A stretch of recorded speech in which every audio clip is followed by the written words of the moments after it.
Dr. Charlie Vialotti, welcome to the show today. Welcome to the barn. Thank you so much for having me. I really have been looking forward to speaking with you about this topic, which is so important to me. Me too. I have been genuinely looking forward to this today. I'm so happy to have time with you today.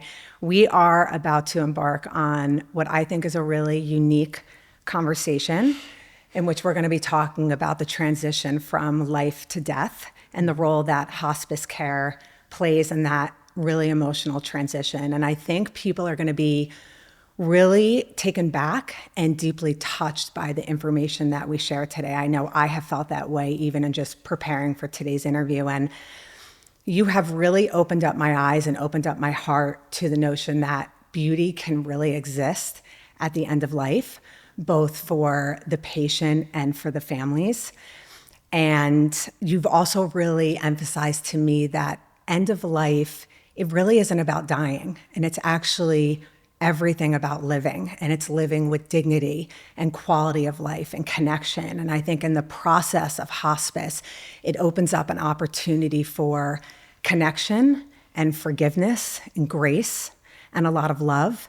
And even though a chapter might be closing for the person that's departing, the chapter is still very much being written for the family that is still here.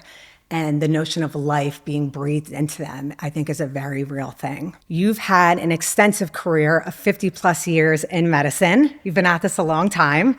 You've had a lot of experience in radiation oncology. You have authored several works in various medical publications. One of your biggest mentors in life was your father, who was a practitioner in Manhattan who made house calls up until the very young age of 97 years old. That's great. And this brings a smile to my face. I don't know why I envision this whole thing in my mind of him potentially having his little black bag and, making his way to the patient's houses over the course of years. I can't even imagine those relationships that were established for him. Yeah, he was an inspiration. He really was. And he really fulfilled that image of the family doctor. Yeah. And I think something that you also shared about him is how he really stressed to you the importance of improving patients' lives, which I think is something that really runs deep through your core even now. You are currently the resident medical director of Villa Marie Claire, which is a premier residential hospice located in Saddle River, New Jersey, on a beautiful 26-acre estate. It is a stunning villa both in presence and in energy. In my opinion, though, it is more than a medical facility and a villa. I feel it is a divine passageway for those who are transitioning through the hospice process. I wish that for anyone who's going through this process, that they have the opportunity to transition through Villa Marie.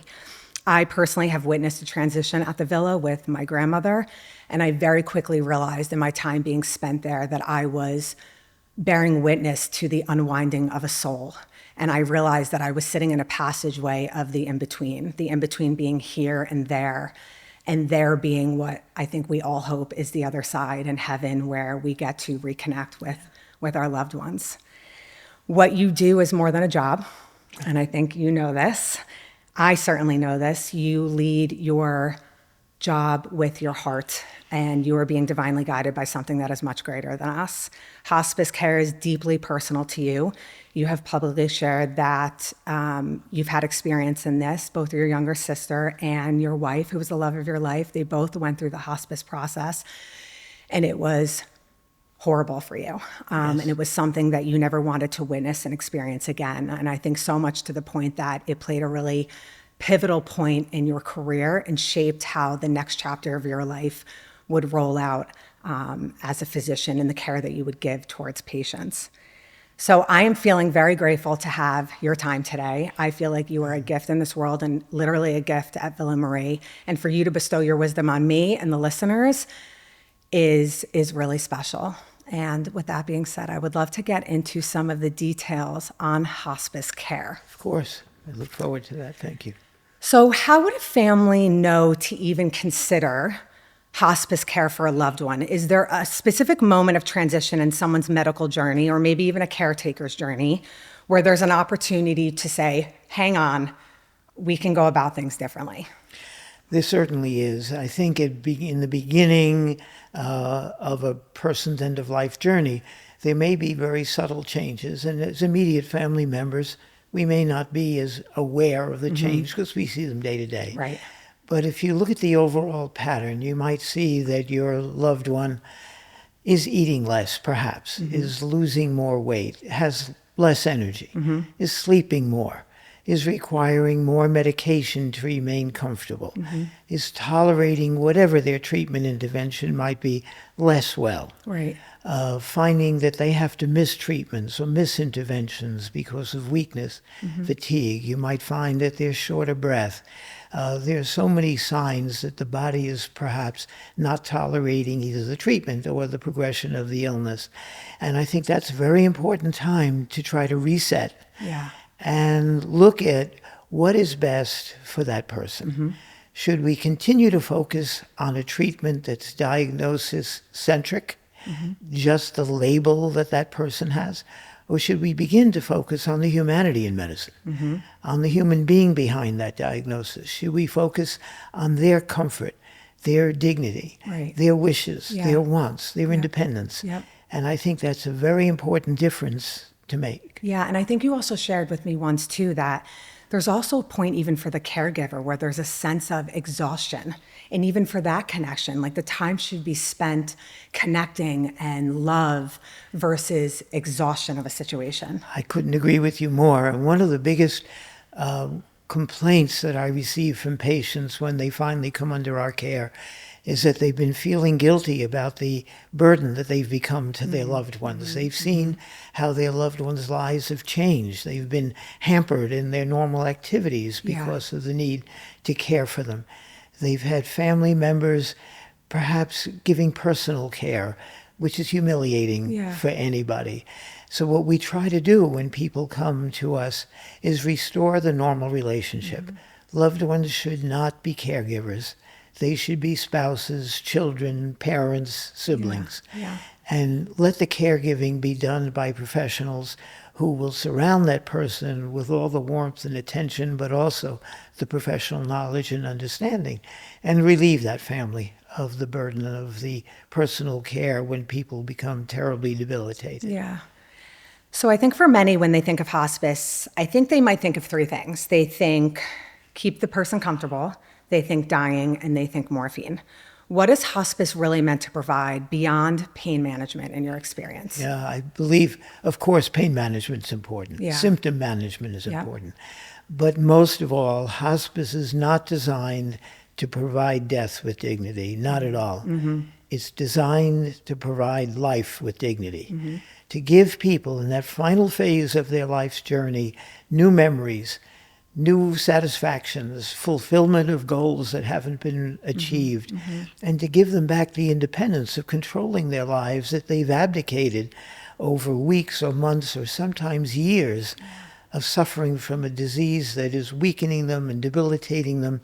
And as you know, we reflexly agree to do almost anything the doctors tell us to do because we're afraid if we don't do what we're told, the outcome will be poor. Right. Even when we probably know in our hearts that the outcome ultimately is not going to be good anyway. Right. But giving control back improves self-esteem for the patient and improves the quality of life for the family. Yeah, I think it kind of removes the edge of the situation and allows for more peace, calm, and love to remain as everyone is transitioning. Absolutely. Can you share ways in which you're most proud in the care that Villa Marie provides from other facilities? I know how special it is, and I want you to share with the listeners how unique and special Villa Marie is. Well, we have a lot of very special programs. I think when people first come to the Villa, they're impressed with the bricks and mortar. Yeah. It's a very elegant facility It is. designed to look and perhaps function like an elegant resort, but to really offer families a very home-like environment, full of warmth and love and compassion and tenderness and comfort. But more than that, more than the bricks and mortar, are the people that we have who provide this extraordinary care to our patients. Our administrative director has been very creative in coming up with some new programs which really have helped not only the patients, but the families establish an entirely new protocol and a wholly new experience of life. We have gourmet chefs who custom prepare every meal fresh every single day with daily specials and very high-end food, foods that you wouldn't normally associate, but foods that were giving these people comfort and happiness. Yeah. We have an equine therapy program, and we have normally 2 horses, a donkey and a pony. A donkey. I don't know why the donkey makes me giggle, but he does. Well, the donkey makes me giggle, and he is the most affectionate and attention-seeking creature in the world. If he sees people brushing a horse or petting a horse, he'll walk up and stick his head between the horse and the person. That's so funny. Looking for for a little love and attention. Yeah. And of course, I can give you a little aside. Our administrator thought it would be really cute if he had a brass plate made for the donkey's bridle that says, Dr. Charlie. Oh my God, I love that. And I met a man one day who was coming in from outside. Yeah. And I introduced myself, and he said, oh, he said, you're the doctor? I said, yeah. He said, I already met Dr. Charlie outside. He was out there in the pastures. So, but animals like horses are incredibly sensitive to Yes, people's needs and wants. 100%. And I've actually seen a group of people standing together and a horse walking up to them and looking at their faces and sort of staring with those big, beautiful eyes. Yeah. And then nuzzling the one person who was struggling the most. Wow. They actually sensed the pain and the suffering. Wow. And the beauty that causes and the enrichment that causes. Yeah. Phenomenal. Yeah, that's unbelievable. We have a swimming pool and we have lifeguards. So patients can see their children, their grandchildren swimming and being normal people. Yeah, the simple joys of life. Yeah, it's such. Yeah, we had talked about it's that. life affirming. Yeah. And the other enormously life affirming thing that we have is this children's bereavement program. You know, we have, with hospice programs, you're required to provide 13 months of bereavement support at no cost to your patients. But we've opened our bereavement program to the community. So anyone who's had a loss, even not through Villa Marie Claire or Holy Name, can join and have 13 months of free bereavement support. Yeah. One day this summer, we had 26 children between age 5 and 15 who had lost a parent this year. And we had rented a bouncy house. We had the lifeguards at the pool. We had the horses and the donkey there. We had a barbecue. We had badminton set up. And the kids were there for 8 or 10 hours, laughing and joking and pushing each other. Forgetting the loss. Yeah, forgetting the loss. And one Being little girl, maybe 6 or 7, came up to me and said, Charlie, do you know why I like coming? She said, because at school, I'm different. I'm the only one with one parent. Yeah. Here, I'm the same as everybody else. Yeah. And I feel safe. And I think for a child that age to verbalize that is remarkable. And an example of what we can do for people. Yeah, even for her to use the word, I feel safe here, is a very high level of awareness. And the other things we do are Patrick's Make-A-Wish program. And I know that's borrowing a name from somebody else. We borrow goodness on that. But it does. It works. Yeah. We had a 22-year-old who was a race car driver. And we arranged for 3 professional race car drivers to bring their cars. And they took him out and raced up Route 17 with the engines roaring. Wow. We had another 22-year-old who was a luxury car fanatic. Yeah. And Patrick arranged for a luxury car show in the parking lot. We had 30 cars, and the kid was able to get, he was 22. Yeah. For me, he's a kid. Yeah.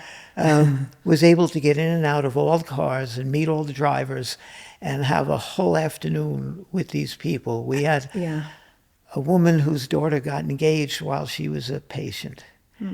And they were both pretty despondent that mom would never have a role in her daughter's wedding. They arranged for a bridal salon to bring a rack of bridal gowns. And the mom was able to help her daughter pick out the dress that she would wear at her wedding. Creating like core memories for these people. Absolutely. But it also, even as you're explaining this, when you said the 30 cars that showed up, the fact that people can do this for somebody also is life-giving. It is life-giving. And the wonderful thing that we've had, I think, which is very unusual, 3 of our patients decided to get married while they were patients at Villa Marie Claire. Wow. They had long-term relationships. They had children with their partners, but had never formalized. Yeah. So we helped facilitate expediting marriage licenses, and we got officiants depending on their religious preference or a secular preference. Yeah. We had the weddings at their choice of multiple locations on the property and staged wedding receptions. Wow. So and photographs and flowers, and they baked wedding cakes. The whole thing. The whole thing, champagne toasts. So people, again, had life-affirming dreams realized. And that weren't going to be missed. And this happens every day at the villa. Some wonderful intervention that changes the quality of their lives. Yeah, it does. So it's not about dying. It's really about living the best quality that your body will permit you to live, and have your family share in those memories. There's a few things that are coming up for me in everything that you just shared. I want to touch back on the care that your staff provides at the villa. I witnessed literally firsthand my grandmother transitioning from here to there. And I remember after she transitioned, it was wild to me because a lot of my loss, and I've shared with you, has been 1 second somebody's here and the next second they're gone. So I've never had this experience to witness the unwinding of a soul. Yeah. And after my grandmother had passed, it was very clear that she was just a vessel and the soul had transitioned. And the way in which that nurse came into the room, I will never forget the way that she tucked my grandmother in, the way she took her hand and so gently rubbed the side of her face, and how she very specifically tucked my grandmother's hair behind her ears.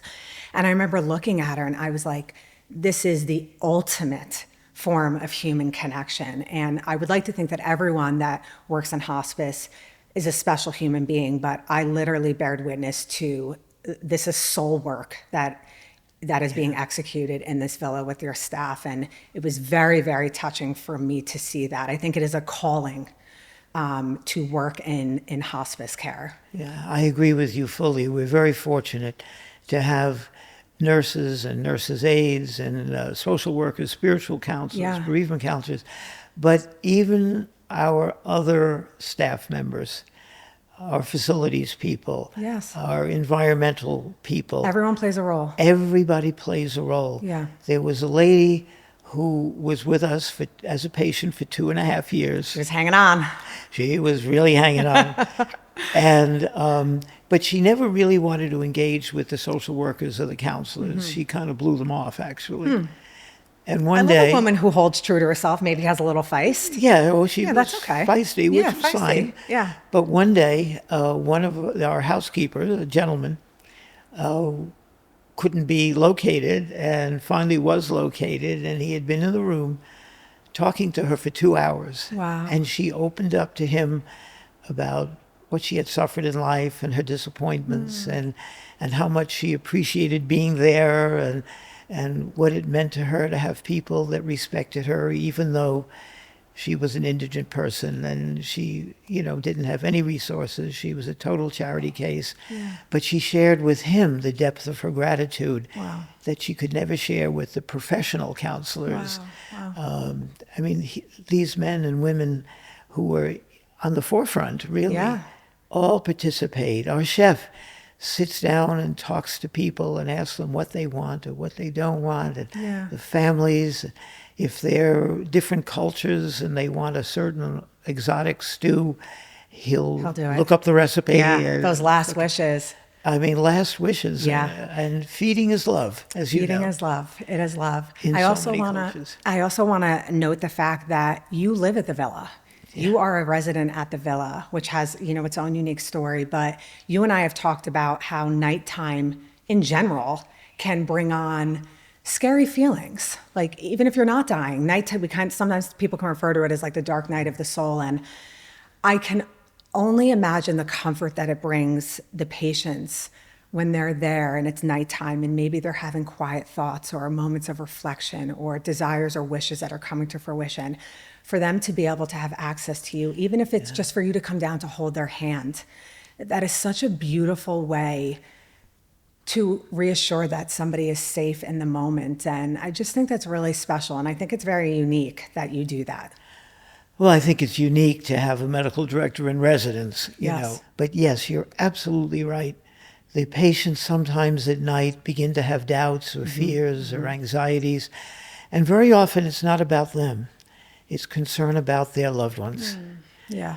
And they don't want to talk about it in front of their family when they're there visiting. Right. But at night they need to vent these feelings. Yeah. And very often it's a family member who will come in and suddenly fall apart and just said, it's becoming so real. I see that he or she is truly on that journey. Yeah. And they just need a hug. They, they need to cry, and we'll cry together. And we'll laugh together. Yeah.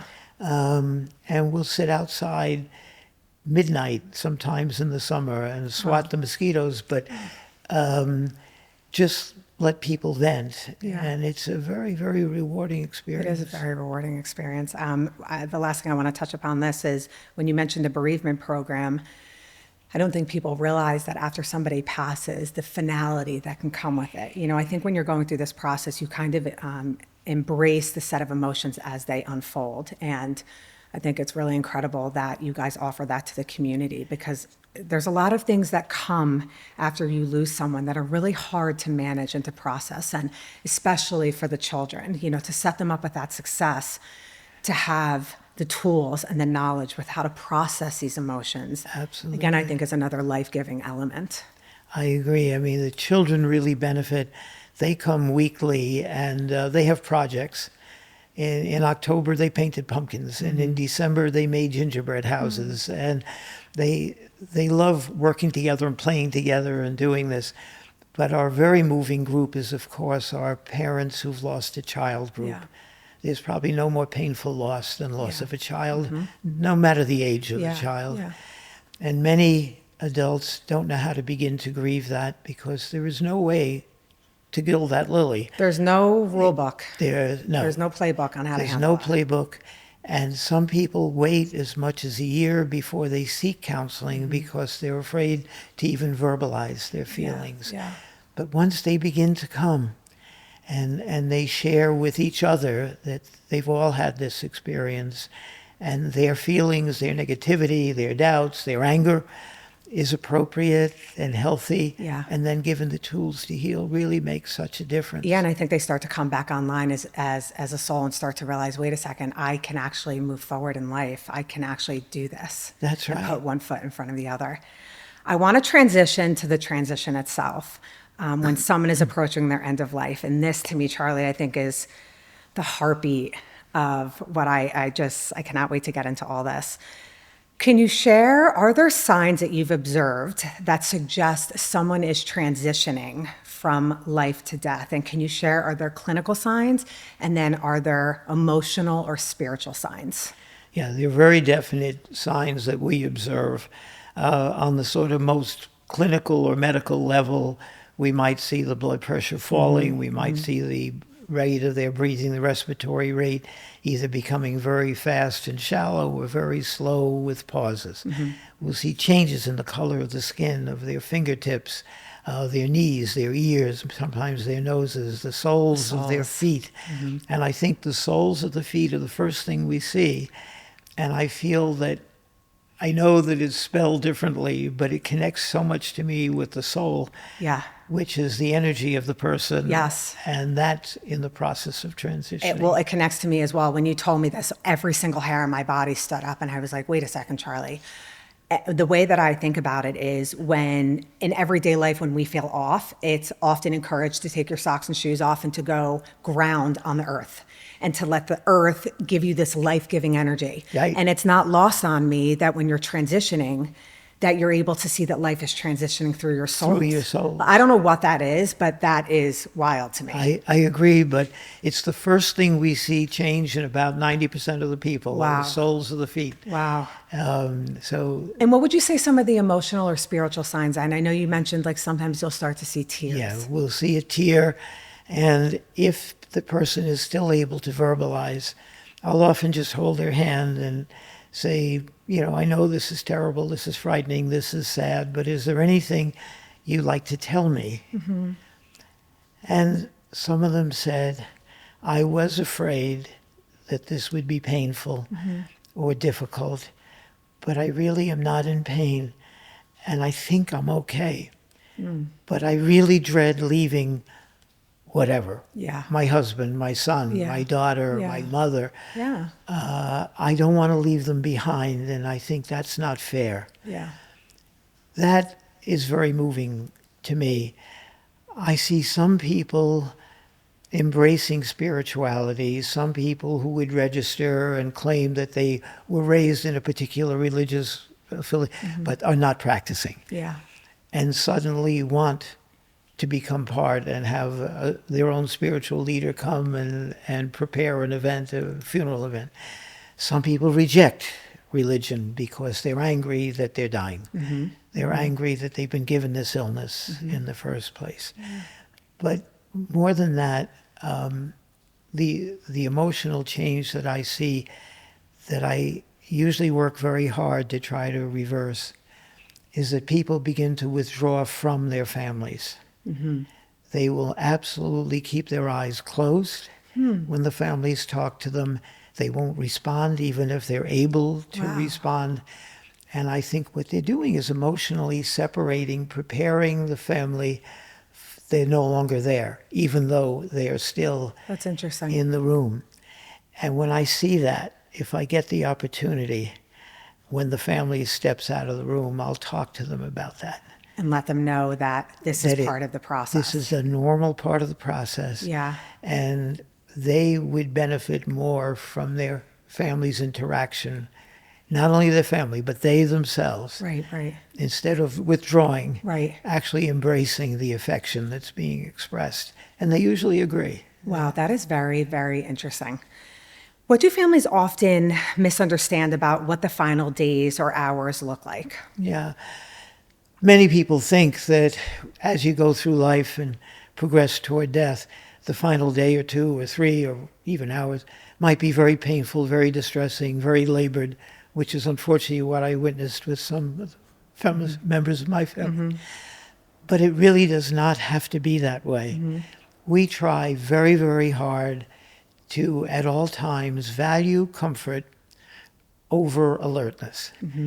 So if a patient is in pain or is anxious or having nausea or any short of breath, we would like to medicate them adequately to control those symptoms, but still permit them to be communicating. Yeah.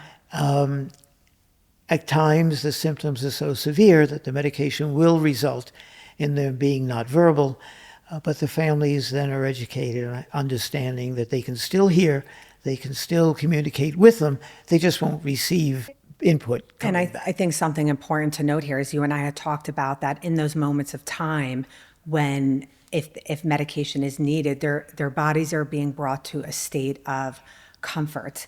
And I think when your body and the stress is removed as best as possible, that allows for peace to come in. And you and I had shared, does that also allow for the opportunity for their transition to the other side to happen more clearly and effectively? Absolutely. We find people who are at peace with where they are in life's journey, and who are at peace with their families or with whatever issues they may have had, require very little additional information as they transition.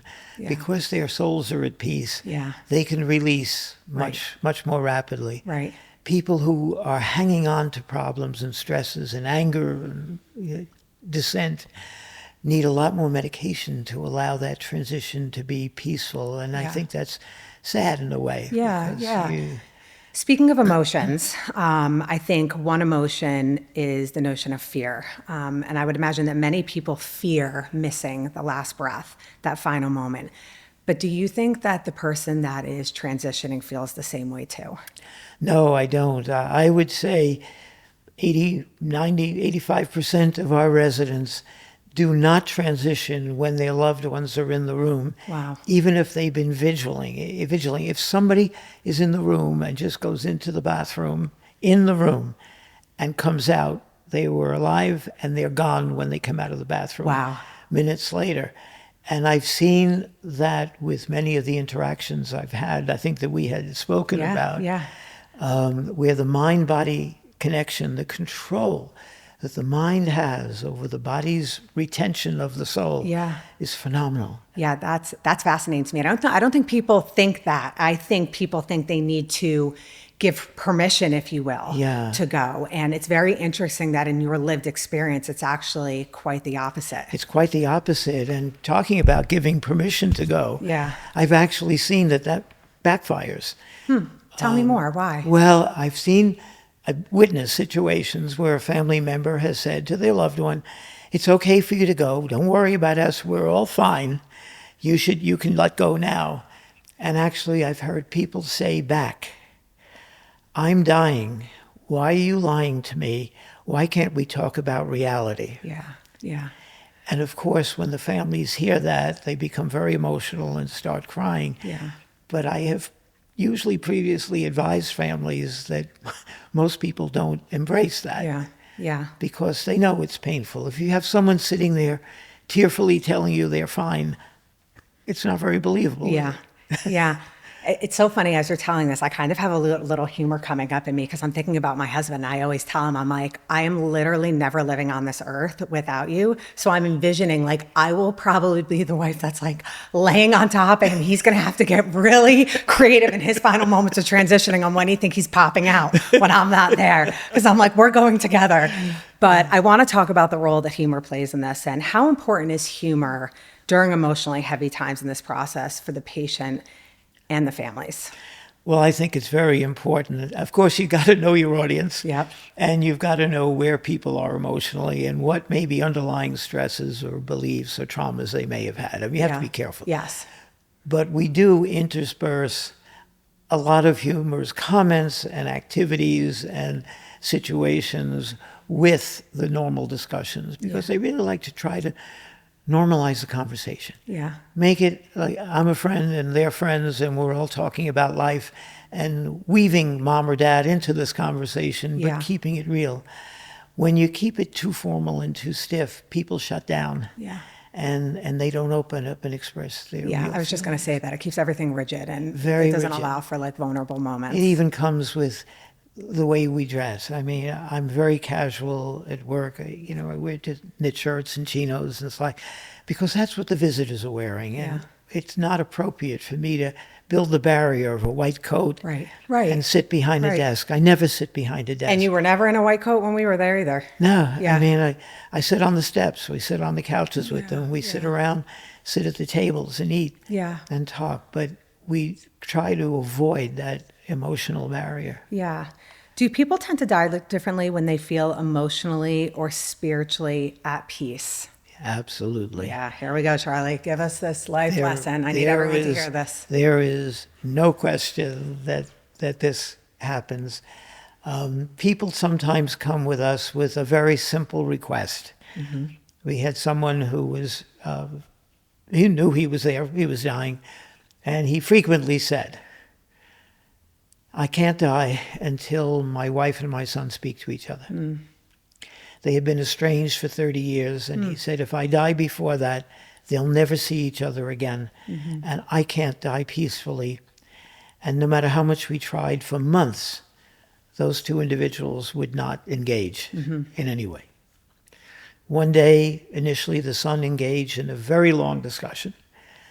And right afterwards, his mother had witnessed that we were together for a very long time out on the patio. Mm-hmm.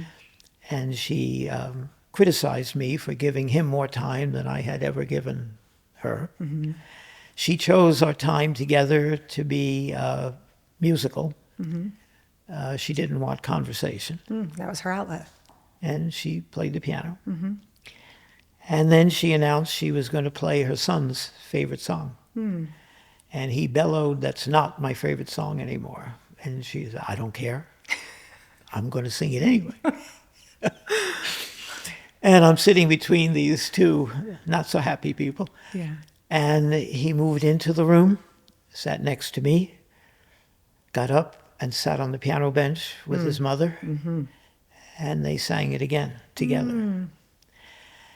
And I think the important part of the story is that we then went into her husband's room, and he saw his son standing next to his mother, with his hand on his mother's shoulder. He sat up, looked at the three of us, and stopped breathing. Oh, I just got full body chills. mind-body connection, Yeah. but also coming to peace. Right. He said, I can't die until they reunite. And they did. And they did. So, I never was fully sure of how much the mind could control. I had another situation which was equally traumatic and emotional. Same thing. Patient sat up, actually pursed her lips toward her daughter, and stopped breathing after a week of almost non-existent Wow. vital signs. So if That's- they're at peace, they can go peacefully. They will go. And I think it also goes both ways based on some of the things you've shared, where even for the family members, if they're able to express things that maybe they're not at peace with, Right. where in a way, maybe for the patient that's passing, even if it might be upsetting, they feel seen or that understood, or maybe compassion is exchanged. Absolutely. That maybe they didn't know how to verbalize in their adult life. Or maybe culturally they were prevented from doing that. Correct. Or psychologically Right. they were afraid to address it. You never know. Right. But when they're facing death, they realize there isn't going to be another opportunity.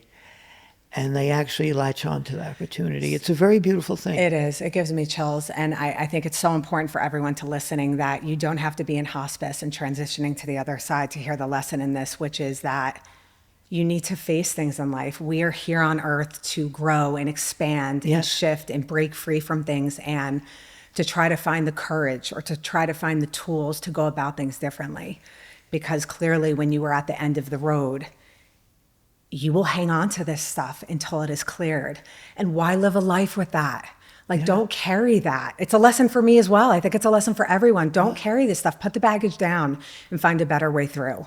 I couldn't agree more. I mean, I've learned so much by my experience with these other people. I learn from them every day. Yeah. I just learn, what's really painful, what's really important, what's not important. I carried a lot of anger after well, I guess we all have life experiences We all that do. frustrate us. Yeah. But I mean, especially after the losses, I was carrying a lot of anger and resentment, and especially at the team that didn't take care of my loved ones well. But it only wore me down. It didn't affect them in any way. Yeah. And letting go is such an important part of moving forward and having a tool to live your agree. life and to celebrate the life of the person you've lost. 100%. Like a life well lived. Charlie, that's how I felt when I saw my grandmother pass. Yeah. And I felt like when the nurse came in and touched her, like, job well done. Yeah. You really lived your life. Job Yeah. well done. That's how I felt about it. There is nothing more rewarding than feeling that, this is beautiful. Yeah, I agree.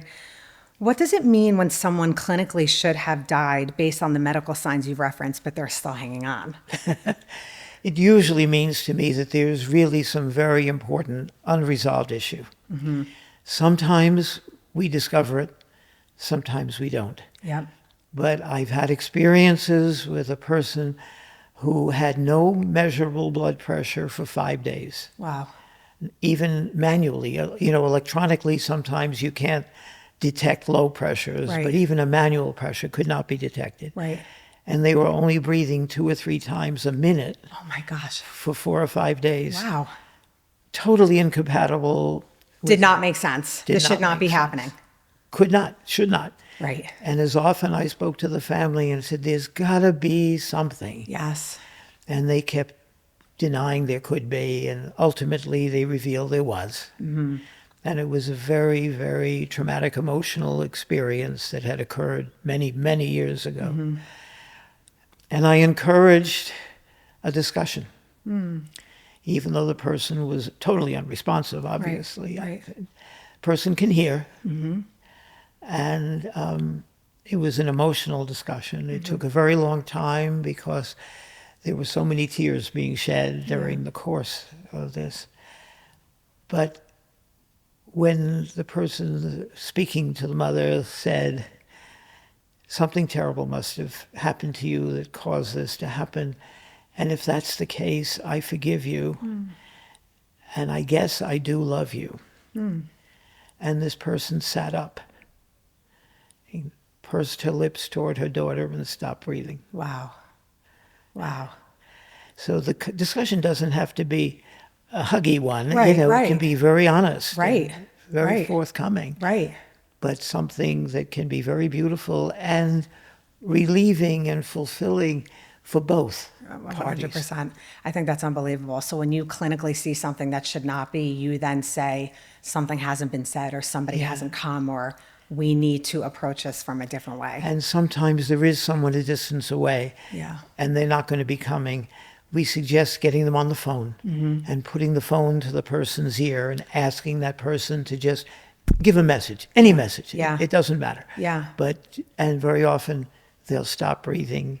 After that, we had one very funny experience. Had a lady with 13 kids, Wow. A lot of work. and one, I have 3. Cannot imagine 13. you better keep going. Oh my gosh. I would need a nap. And one Sunday, there were 65 of her immediate relatives there for a barbecue. Wow. Well, figure 13, and they're married, and they have grandchildren. Right. So, and they were swimming and barbecuing, and she was outside with them all day. Oh, wow. And about 5:30, she said she was tired and came in. And about 10:30, she threatened to call the police if they didn't all finally leave because she was exhausted. Over it. I'm And, over this. Yeah, I'm done. I'm done.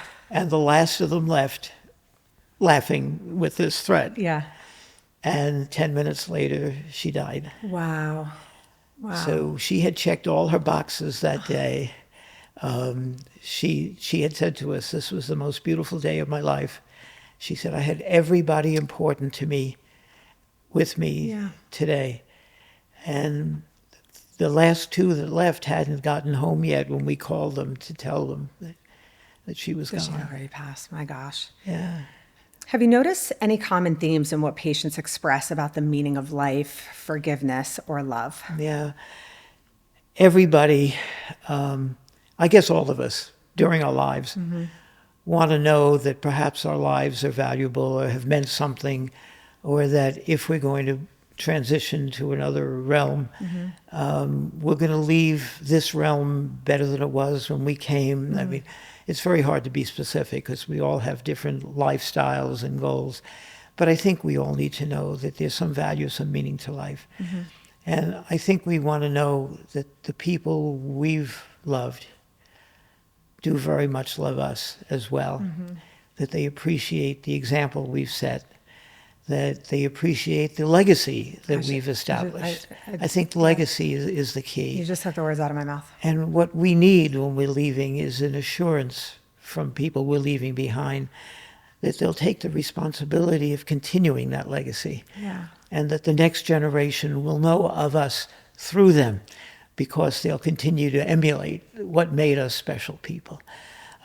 If we die without any ability for our legacy to continue, I think it's more difficult to let go because we're afraid that the reality is that our legacy will end. Yeah.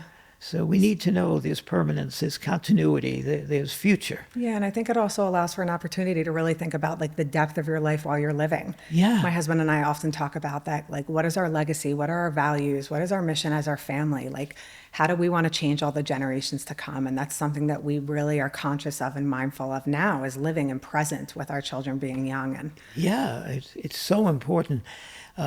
So often people are reluctant to have grandchildren come in if someone is at end of life. And I always say, give them the choice. They loved that person. They played with that person. They laughed with that, whatever, you know. And most kids will opt to come. yeah. And then they'll talk about grandma or grandpa in a very positive way. One little girl talks about the villa as grandma's castle. Oh, how special is that? You know, Yeah, and that's how she'll always remember it. that's how she'll remember. Yeah. And that was created. That's right. Yeah, from that moment of that opportunity. Yes. Yeah. Yeah. So I think it's a very positive thing. Yeah. Do you believe the process of dying has an intelligence or rhythm of its own? Wow. I don't know if the process of dying has an intelligence of its own, but it has an energy of its own. It has an existence of its own. I kind of view this, even from the physics and biology standpoint, that all living things have a soul. And the soul is basically the energy, the power plant, the existence that makes the person who or what they are. And I think as the body begins to fail, the soul becomes the more important part of the combination of the team energy. And that when people die, that soul, that energy is never lost. It's just created, it transitioned into another form, or another realm. And does it get another body, you know, sort of from the reincarnation theory, or does it enter an animal? Or I was just going to say, do we become a squirrel, or do we become something else? Yeah. I mean, we could. Yes. None of us know. My sister was Buddhist, and her husband at her funeral said, people were saying, oh, Lynn would love to see all of you here. And he said, she's not still here. She's probably already been reborn in somebody who's going to come back and drive me crazy again. You know, but who knows what that is. But it's, I think it's very important to realize that the essence of the person isn't the shell they occupy here. Yeah, it's just a vessel. It's the soul. Yeah, I agree with that entirely. I agree with that entirely. Do patients ever describe experiences, visions, dreams, or moments of clarity that feel spiritual or unexplainable? Very, very much so. And this has, again, changed my sort of mindset about when people talk about being visited by people who've gone before them. I'll very often have patients talking to Mama or Dada or Jack, you're here, Jack, you're here. And when I ask, you know, it truly is the mom or the dad or a grandson or something who had gone before them.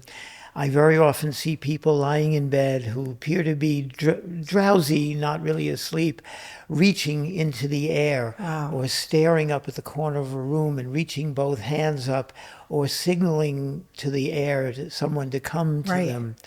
And I was never sure what that meant, but it happened so very frequently.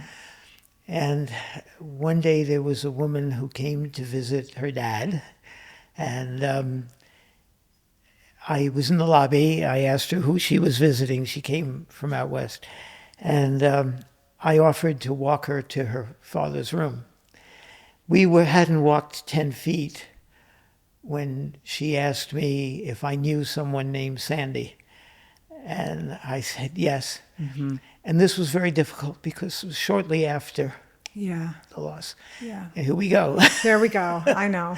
But what a beautiful moment for her to validate for you. And I know what this is. And then she said, well, she wants you to know that she's been here with you ever since you moved in.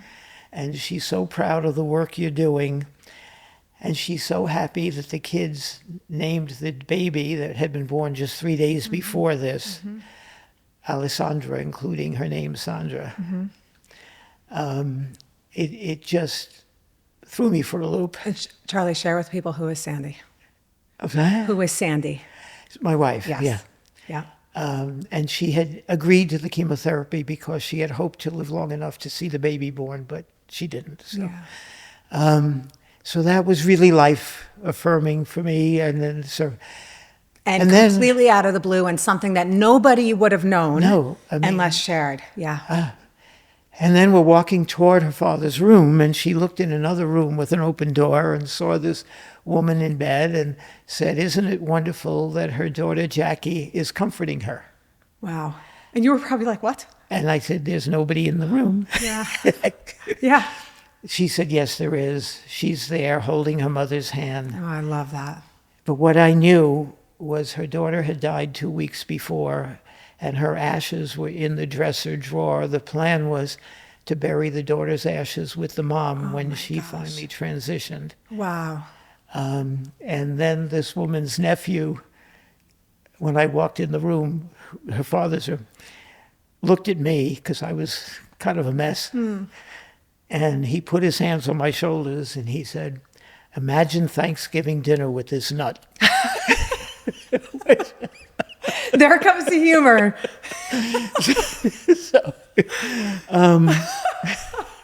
That's so funny. I said, I really can't.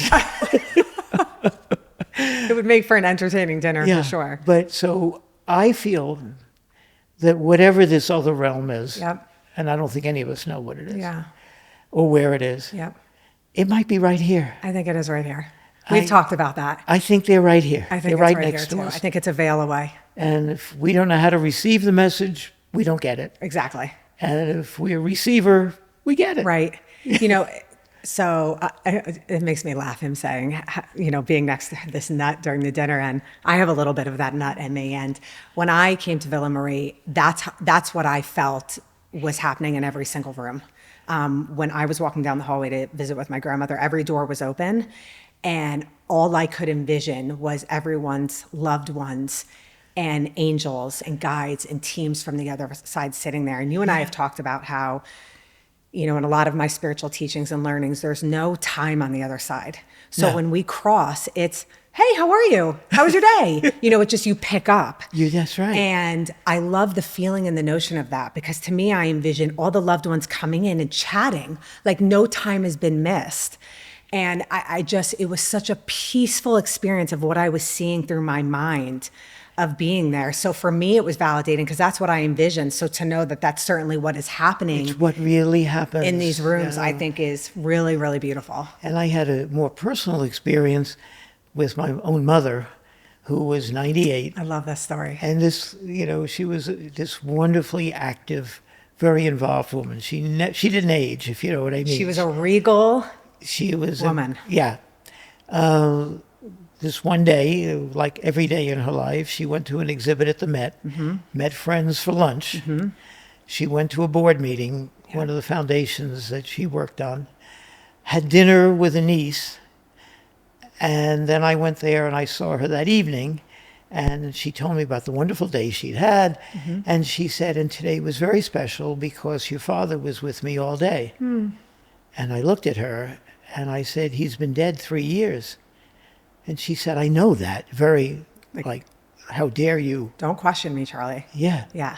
But he's been with me all day. Wow. And it's been wonderful having him here. Oh, gosh. And she suffered an injury early the next morning and died. So Oh, my hair is standing up.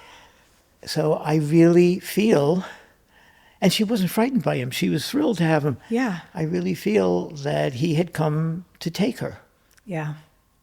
Yeah, I believe that when we are approaching transition, that our team comes from the other side 1 to 2 weeks before Yeah. and start quietly interjecting to help us. Yeah.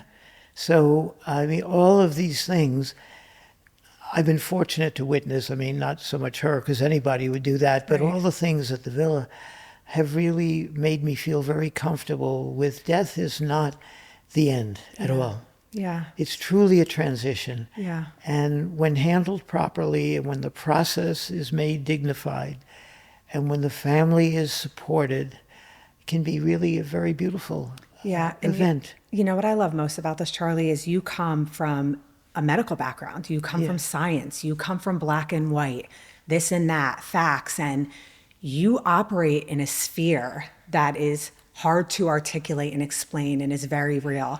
And I love that this is coming from you, your perspective, because I think it's even more so going to open up people's minds to what this is and have them think about things differently. And I think that is a gift to those who might be a little bit more guarded in how they think about these things. Yeah.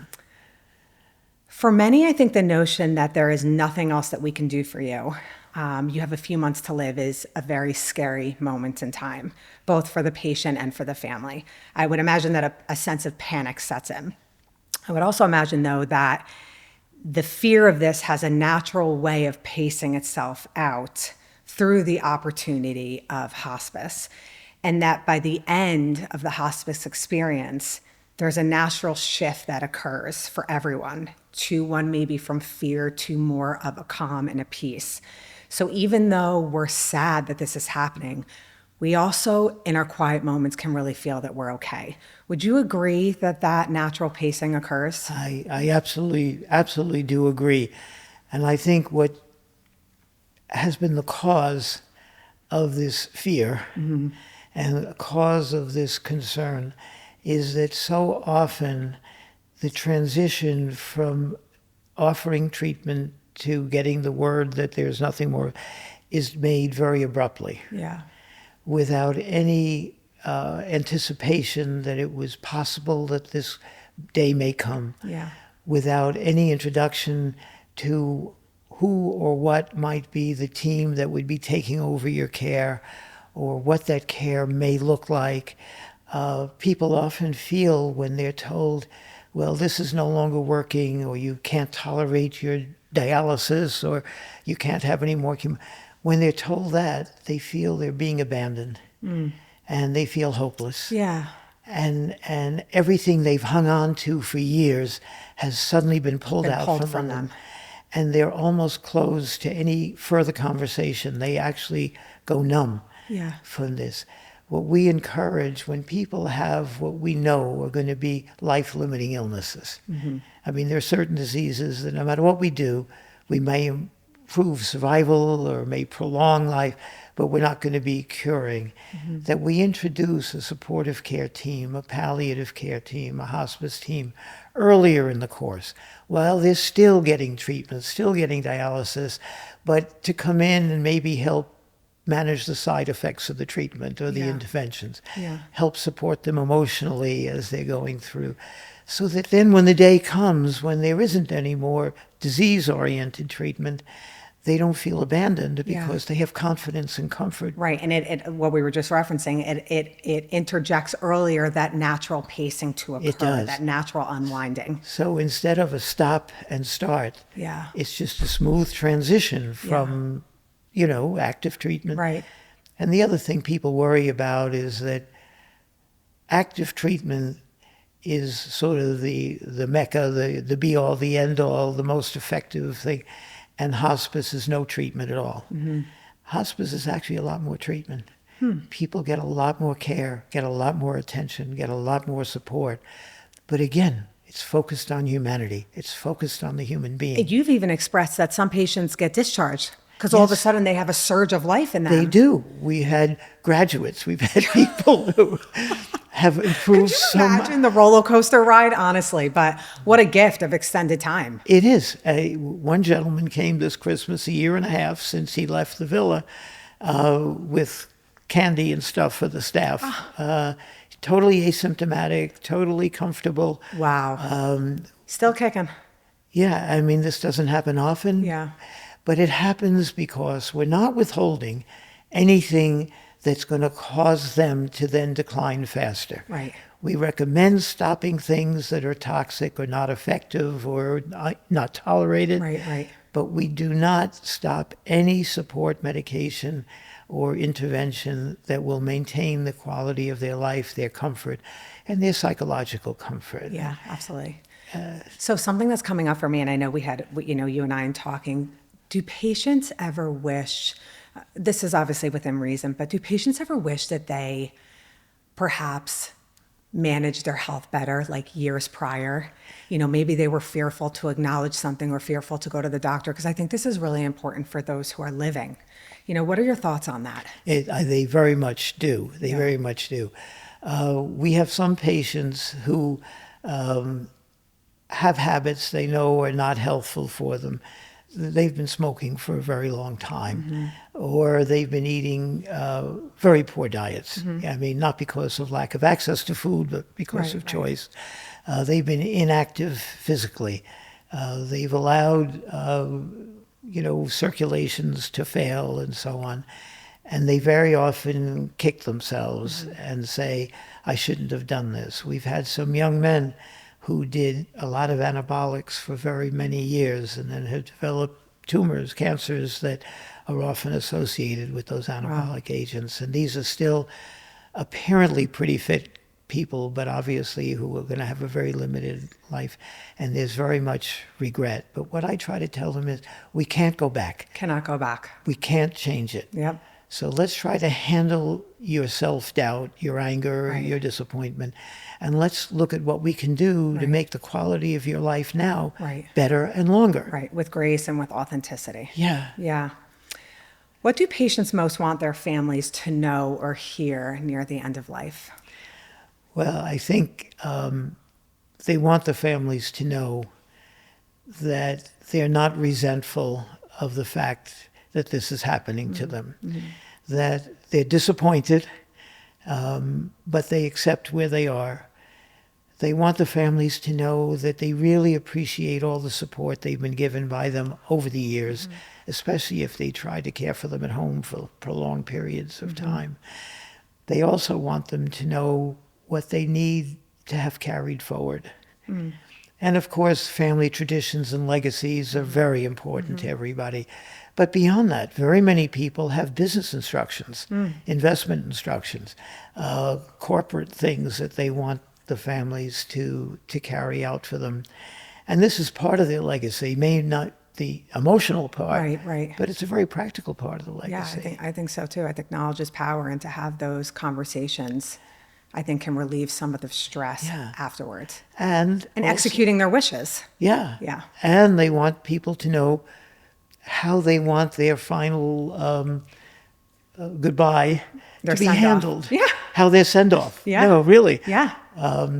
I've been very specific about what I want, and I was, very grateful that my family were very clear about Yep. what they would accept and wouldn't accept.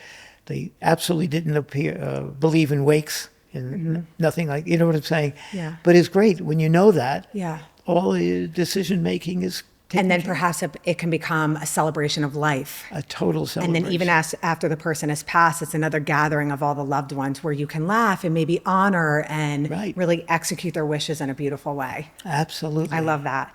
On the flip side, what are small things families can do that can make a big difference in a loved one's final days?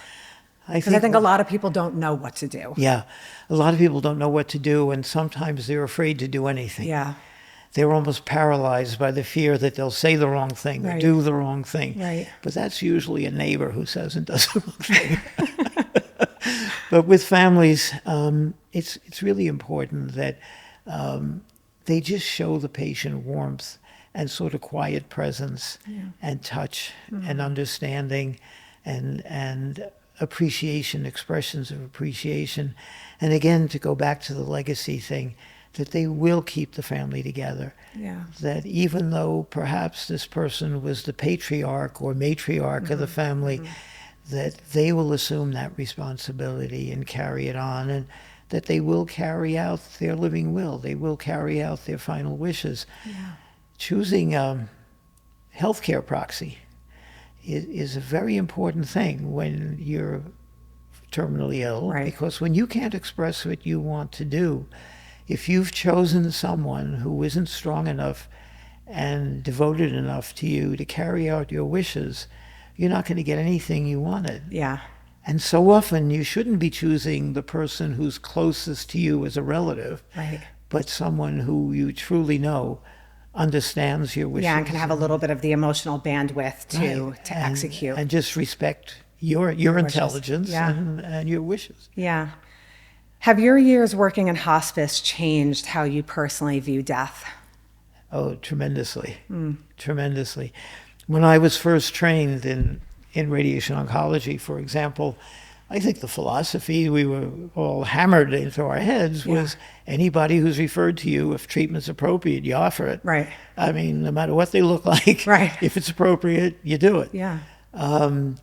Also, when I was much younger, I did view death as the end of an event. My father's sister died at 39, and she had two very young children. And I remember thinking how awful it was that this young woman was gone and that these kids had no mom, you know. But now, as I said, I view it as just a transition to another realm. It's not the end by any means. Yeah.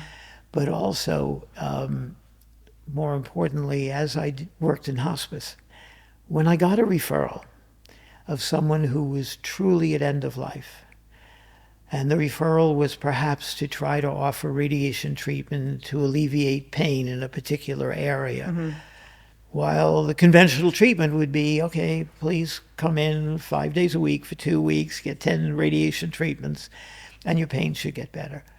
When I started seeing what these people really looked like at the end of life, coming in, they could barely get in and out of a car. They couldn't sit in the waiting room. They'd miss days because they felt so weak, so debilitated.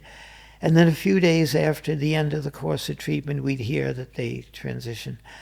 I began saying, I can offer you the treatment, but wouldn't you rather spend the time at home with your families, with your loved ones, with medication to control your symptoms? Right.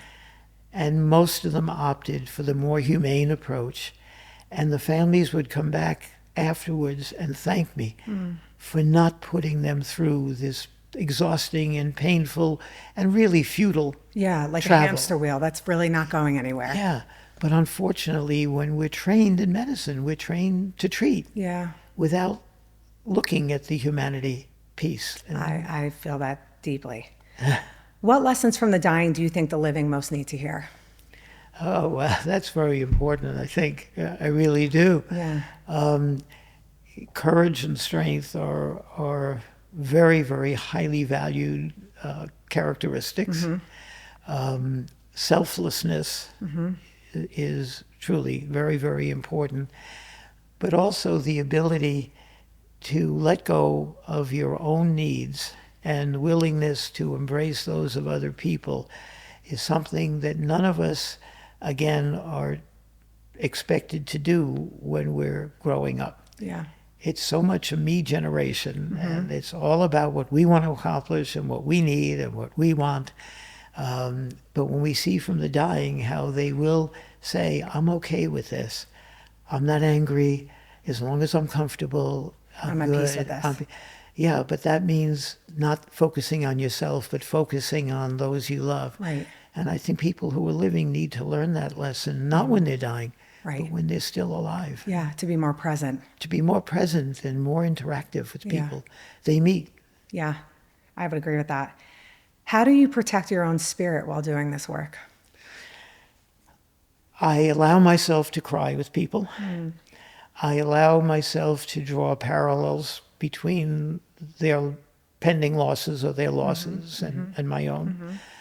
I actually, when I first went and had just had these losses, when I first came here, I met a number of men who were of a similar generation who unfortunately were all losing their wives at a young age. And we actually formed very close personal relationships. And there were times when 6 or 7 of us would go out for dinner together. That's so nice. And the initial dinners were about, how tough life is. Yeah. And then it was about what the grandkids were doing. And then it was about a trip we just took. And some of us got married Wow. Yeah. again. Yeah. So to see the evolution of life coming back, again, Yeah. affirmation and the tools to heal. But it's also given me the ability to regret my losses less and to really celebrate the years that we had. Yeah. Even, And even you were saying how it's, a lot of this is so soul giving to you. It's so deeply gratifying to you to do this work. it's so gratifying.